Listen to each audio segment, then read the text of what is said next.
జలయజ్ఞం అన్న పేరు వినగానే రాజశేఖర రెడ్డి పేరు గుర్తుకొస్తుంది. అప్పట్లో జలయజ్ఞం ధనయజ్ఞం అన్న ఆరోపణలు చేసిన వాస్తవంగా ఆనాడు ప్రారంభించిన ప్రాజెక్టులే ఇప్పటికీ పూర్తి చేస్తున్న ప్రభుత్వాలు ఇంకా పూర్తి కాలేదు.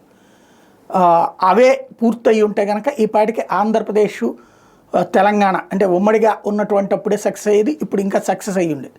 ఇప్పటికీ అవి పూర్తి చేసే ప్రక్రియలో ఉన్నారు. బట్ అసలంటూ ఒకటి జరిగింది.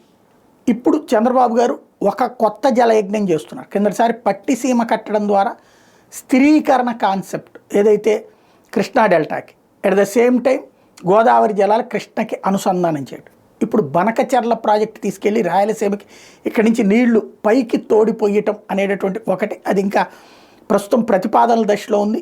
అది డిపిఆర్ ఇవన్నీ సెట్ చేశాక అది పోలవరం పూర్తి చేసేటటువంటి పని ఒకటి. ఈ మూడు ఒక ఎత్తు అయితే గ్రామీణ ప్రాంతాల్లో నీటి కుంటలు ప్రతి 1,50,000 మందికి ఏడాది పొలాల్లో నీటి కుంటలు ఏర్పాటు చేసే ప్రాజెక్టు ఒకటైతే చెరువుల సంరక్షణ అన్నటువంటిది.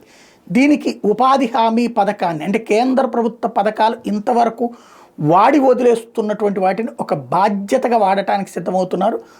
చెరువులో పూడిక తీయటం, అలాగే చెరువు చుట్టూ ఉన్నటువంటి ముళ్ళ కంపల్ని కొట్టేయటం, వాటికి అయ్యేటటువంటి అక్కడ ఒక గార్డెన్ లాగా తయారు చేయటం, ఒక నడవటానికి అంటే వాకింగ్ పాత్లు ఏర్పాటు చేయడం, దీనికి అంతటికి ఉపాధి హామీ పథకానికి ఇచ్చే మెటీరియల్ నిధుల్ని వాడేటటువంటి ప్రయత్నం.